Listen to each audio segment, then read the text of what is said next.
Appalachian Mountains lies the desolate, decaying town of Blackridge. Few people know its name today, and fewer still dare to visit. Once a prosperous mining community in the mid-20th century, Blackridge became infamous after a series of mysterious disappearances in the early 1980s. Entire families were said to vanish without explanation, their homes left eerily untouched. The strangest of these cases was the Shannon family incident in 1983, a story that remains shrouded in chilling mystery to this day. For Ethan Miles, a budding investigative journalist and self-proclaimed skeptic, the mystery of Blackridge was irresistible. He explored obscure urban legends for his blog, but none of his previous stories had gained much traction. Then, one night, he stumbled across an old Reddit thread titled Places You Should Never Visit Blackridge. Among the posts were ghostly sightings and strange happenings. One story stood out: the disappearance of the Shannon family. The Shannon family parents. 3 young children had vanished from their home one evening in March 1983. According to the thread, their dinner plates were still on the table. The TV was on, and the father's car was parked in the driveway.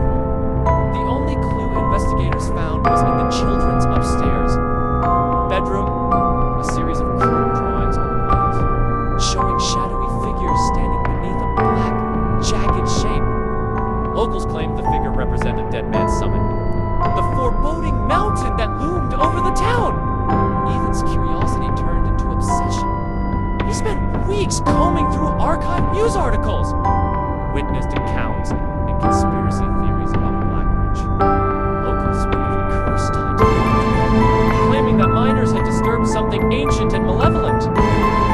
Dismissed the supernatural claims as fact, but was intrigued by the eerie consistency of the stories. Determined to uncover the truth, Ethan made a bold decision to visit Blackridge. Spend the night in the abandoned Shannon house, document his findings. On a cold October morning, Ethan set off alone, armed with a camera, flashlight, and paper. His last text to a friend read, "I'm going to prove the curse is just a myth. If I don't come back, I owe you $50. Arrival at Blackridge." Ethan's footage begins with him driving down an overgrown, cracked road. The dense forest on either side seems to swallow the light. Even though it's only late afternoon, the first sign of the town is a rusted, bullet-ridden sign that reads, "Welcome to Blackridge. Population zero." Ethan chuckled nervously. Well, this is already creepy as hell. As he enters the town, the camera captures crumbling buildings, collapsed roofs, and streets overrun with weeds. Blackridge is a ghost town in every sense. Ethan remarks on the eerie silence. No birds, no wind, just the crunch of gravel under his boots. He finds the Shannon house at the edge of town, despite decades of abandonment. It's surprisingly intact, a 2-story home with peeling white paint and broken windows. "This is it," Ethan says, his voice tinged with both excitement and unease. Inside, the air is thick and stale. The dark is though the plates are covered in dust and cobwebs. A child's doll lies abandoned in a corner. It's classic. Ethan pans the camera over the living room, where a 1980 TV sits on a wooden stand. It's like they just slept. As the sun sets, Ethan explores the rest of the house. Upstairs, he finds the children's bedroom. The walls are covered in faded crayon drawings. Just as described in the Reddit thread, the figures are crude but unsettling, tall, shadowy shapes surrounding the house, with one large, jagged form looming over them. Ethan zooms in on the drawings, whispering, "Is this supposed to be the mountain?" The night begins. Ethan sets up his lantern in the living room and begins recording a video. "All right, I'm spending the night here. So far, no ghosts, no curses, just an old, creepy house." He laughs, but it sounds forced. As the hours pass, the footage shows Ethan growing increasingly uneasy. At one point, he hears faint noises upstairs, footsteps. The floorboards above him are visibly sagging and rotten. Probably just the wind, but his voice wavers. Around midnight, Ethan decides to visit the children's bedroom. The camera captures his flashlight beam scanning the walls. For a brief moment, one of the stick figures appears to be just a flicker, almost imperceptible. Ethan freezes. What was that? He whispers. He steps closer. The figures are still.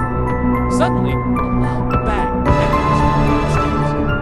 Ethan sprints to the staircase, his camera shaking wildly. The front door is wide open, though he swears he locked it. He steps outside, shining his flashlight into the darkness. The beam catches a figure, tall and thin, standing at the edge of the yard. Its limbs are unnaturally long, and its face is obscured by shadow. Ethan gasps and stumbles backward, but when he looks again, the figure is gone. The descent into terror. The next part of the footage is chaotic. Ethan's breathing is heavy as he barricades himself inside the house. The whispers begin faint and unintelligible, but growing louder. The camera captures shadows moving across the walls, though there's no light source to cast them. This isn't real. Ethan knows his voice trembling. It's just my mind playing tricks. Around 3 a.m., the whispers crescendo into a deafening roar. The camera glitches, static filling the screen. When the image returns, Ethan is running for the woods, the flashlight swinging wildly. It's not just a story, he shouts. They're real. The whispers flow, overlapping voices calling his name. In the distance, a shadowy figure reappears, this time accompanied by others. Their hollow eyes glow faintly in the darkness. Ethan trips, and the camera lands on the ground, tilted upward. Ethan follows him. Their movements jerky and unnatural. Images in Ethan's face. His eyes are wide with terror as a long, shadowy arm reaches for him. The screen goes black, and the video ends. Aftermath. 2 weeks later, a group of hikers found Ethan's abandoned car on the outskirts of Blackridge. His camera was inside, but there was no sign of Ethan. Authorities conducted a search, but found nothing. Not even the Shannon house, which locals claim had burned down decades earlier. Ethan's footage was leaked online, sparking a wave of theories. Some believe it's a hoax, a desperate stunt by an ambitious journalist. Others insist it's proof of something. Supernatural occurs tied to Deadman Summit? Today, the town of Blackridge remains a forbidden place. A name whispered in hushed tones. And somewhere, deep in the woods, shadows wait.